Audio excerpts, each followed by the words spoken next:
안녕하세요. 정주현입니다.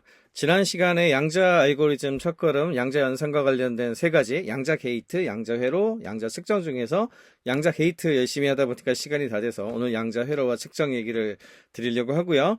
양자 게이트 관련해가지고는 이전 강의를 보고 오시기 바랍니다. 오늘 이제 양자 회로인데 양자 게이트가 있다. 그리고 양자 게이트에 대한 걸 많이 까먹으셨겠지만 양자 게이트들을 어떻게 조합해서 양자 회로를 구성하는지 이게 이제 양자 회로예요. 그러니까 양자 회로를 잘 쓰게 되면 양자 게이트들의 시퀀스로 구성을 하는 거니까 이게 양자 알고리즘 표현 방식이 되거든요. 그래서 이걸 가지고서 일종의 프로그래밍 코드하고 사실은 나중에 매칭을 할 수가 있게 됩니다. 이게 지금 보여드리고 있는 게 양자 회로의 이제 기본적인 구성 원리인데 요 선 하나하나가 큐비트가 어떻게 변해 나가는지를 보여주는 거예요. 그래서 수평선 하나하나가 각각의 큐비트다 이렇게 생각하시면 되고, 지금 여기는 Q0하고 Q1하고 큐비트 두 개 있는 거죠. 그리고 이 선에 따라서 시간이 이렇게 실행방향 왼쪽에서 오른쪽으로 되어 있죠. 시간이 왼쪽에서 오른쪽으로 흘러간다라고 생각을 하시면 됩니다. 지금 이제 그러면 이제 왼쪽 제일 끝이 초기 상태니까 이때 이제 0이잖아요. 이걸 캣이라고 부르는데 캣0 시작을 해서 초기화가 돼 있는 거고, 라인 위에 이제 박스도 있고 기호들이 있는데 이런 것들이 양자 게이트예요. 예를 들어서 요 H라고 하는 박스가 있죠. 이건 하다마드 게이트에 대한 구체적인 내용은 제 전 강의를 한번 보고 오시고요. 그 다음에 두 번째 큐빗에는 X 게이트가 있죠. 이건 이제 낫 게이트라고 부르기도 하죠. 0을 1로 바꾸고 1을 0으로 바꾸고, 그 다음에 여기 이건 이제 그 두 개짜리 큐비트, 두 개 이상의 그 다중 큐비트 게이트라고 부릅니다. 두 개 이상의 이제 개입하는 건데 이게 제어 큐빗이고 이게 타겟 게이트인데 이게 시납 게이트거든요. 컨트롤러블 게이트. 그리고 이제 여기 Z라고 하는 게이트가 여기 또 하나 있고, 요 X가 스왑 게이트인데 요것도 이제 멀티 큐비트 중에 하나죠. 그리고 여기가 측정이에요. 이게 측정 기호. 그러니까 이런 식으로 각 큐비트들이 어떤 식으로 이제 그 흘러가서 뭘 하는지를 잘 배치를 해가지고 약간 프로그래밍, 옛날에 이제 순서도 플로우 차트라고 부르는 거 있잖아요. 그거랑 비슷하게 그려내는 거다라고 생각을 하시면 되겠습니다. 양자 회로의 이제 구성 요소는 다시 간단하게 정리하면 가로선이 큐비트 라인, 각 라인이 하나의 큐비트다. 박스와 기호가 양자 게이트를 의미하고, 연결선은 여기 연결선이 있잖아요.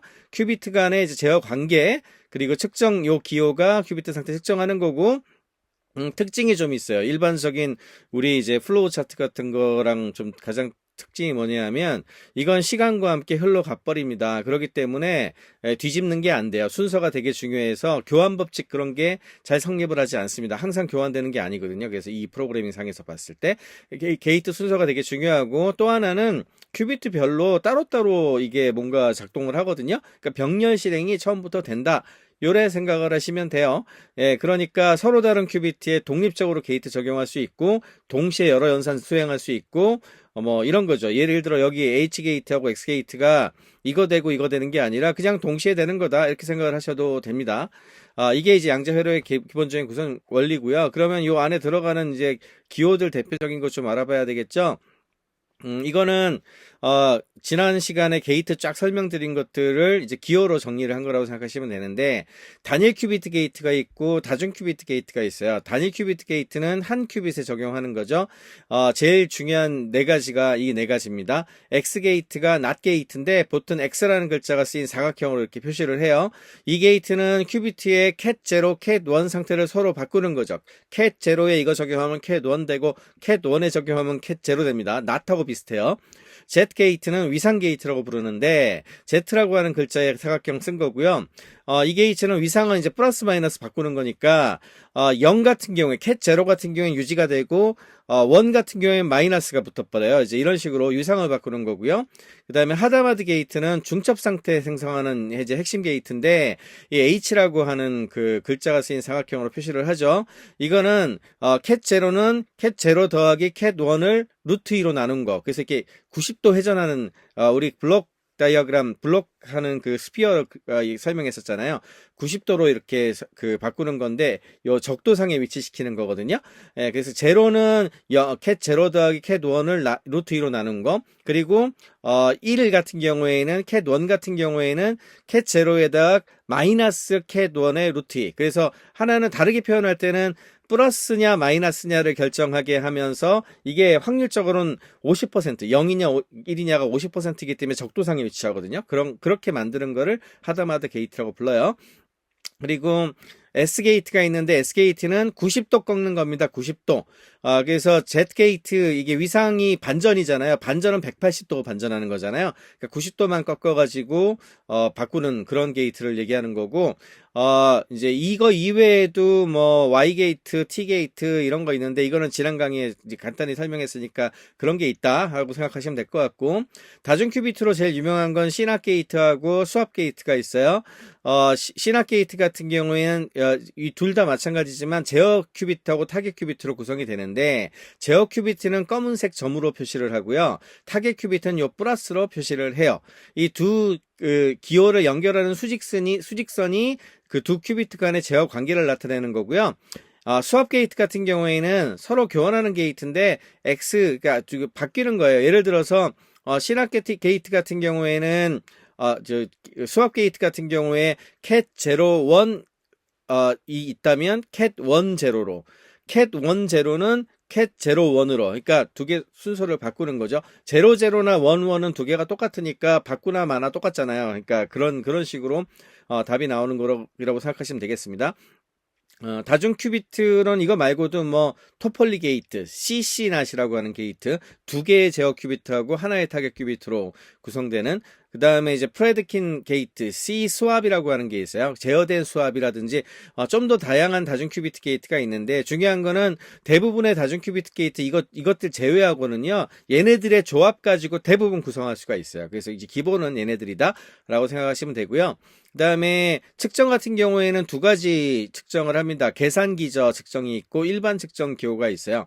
계산 기저 같은 경우에는 측정기 아이콘이 작은 역삼각형으로 이렇게 표현을 하게 되는데 Z축에서 계산을 하기 때문에 0이냐 1이냐 cat 0냐 cat 1이냐를 측정을 하는 걸 의미하고요. M이라고 하는 거는 이거는 이제 그 플랫폼이라든지 문맥에 따라 다르게 적용하는 종류입니다. 나중에 이제 기저 상태에 따라 가지고 이제 하다마드 하다마드 기저 상태 측정하는 게 있거든요. 그거 할 때는 이제 플랫폼에 따라 가지고 다르게 적용하는 거다라고 생각하시면 되고요. 지금 보여드리는 이런 양자 회로의 표기법은 IBM의 퀴즈킷이라고 하는 어떤 그게 제일 유명합니다. 지금도 제일 많이 쓰이는 프로그래밍 도구고요.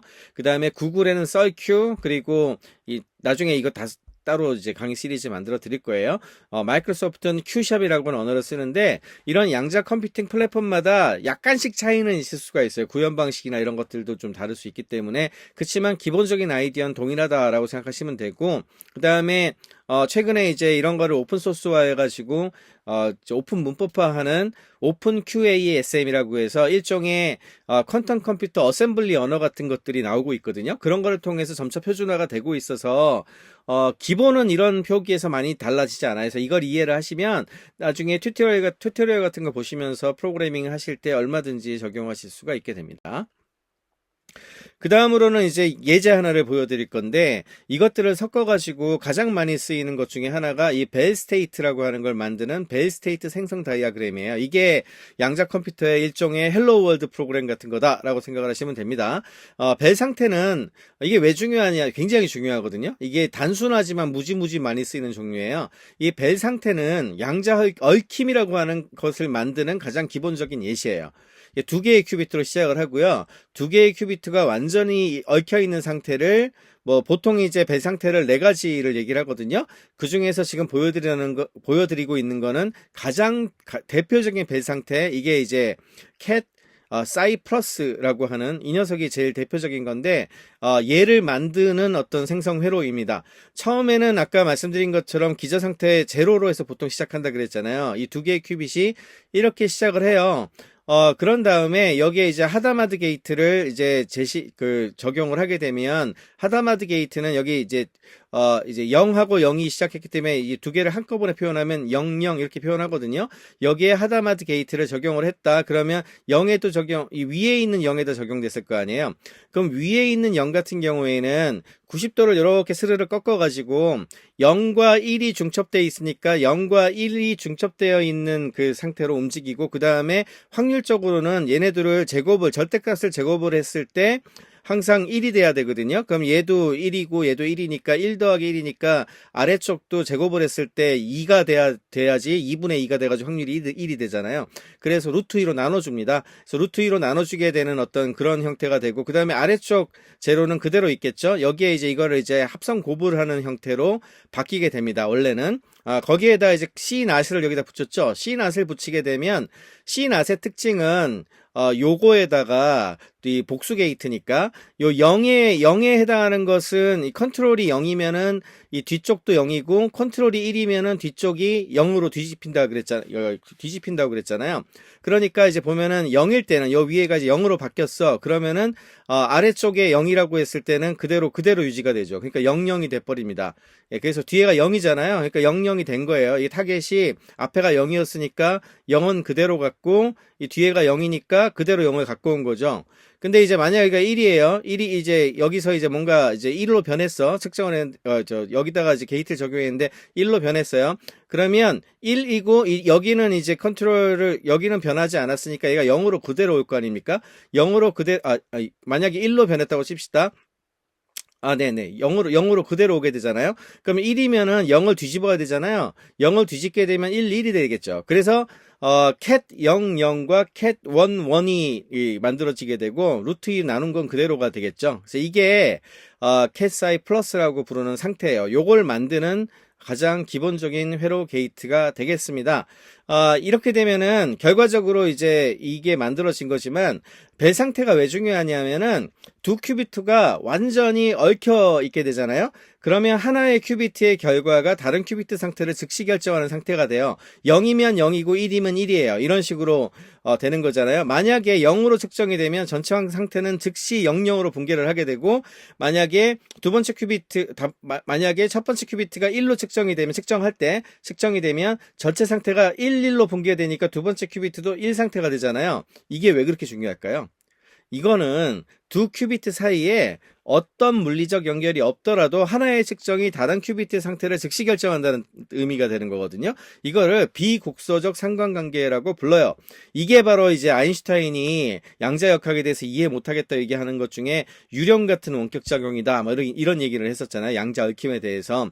그래서 이 벨 상태를 만들게 되면은 벨 상태가 왜 이렇게 중요하냐면 양자 텔레포테이션이라고 하는 응용 사례가 있습니다. 아마 여러분들 양자 통신 쪽 할 때 굉장히 많이 떨어져 있는 데에서 얘가 바뀌었더니 쟤도 똑같게 바뀌었어요, 이런 뉴스 보셨죠? 이제 그게 이제 이거 이용해 가지고 하는 거거든요. 그러니까 하나의 위치에서 다른 위치로 양자 상태를 완전 즉각적으로 전송할 수 있고, 이건 빛의 속도보다 더 빨라요. 예, 그래서 물론 이제 실제로는 큐비트가 이동하는 게 아니라 그냥 얽혀 있는 게 그냥 동시에 변화되는 거니까 양자 정보가 보존되면서 다른 큐비트의 그 상태를 재현하니까, 초밀도 코딩에서는 이제 이런 벨 상태를 활용을 하게 되면 하나의 큐비트 전송으로 2비트 고전 정보를 전달할 수 있으니까 그 반으로 기본적으로 송신량을 줄일 수 있다는 장점이 있고, 그 다음에 양자 암호 같은 경우에도 되게 많이 지금 쓰이고 있는데, 양자 암호 같은 경우엔 벨 상태의 얽힘 특성을 이용을 해가지고 도청이 불가능한 안전한 키분배 시스템 QKD라고 부르는 게 있어요.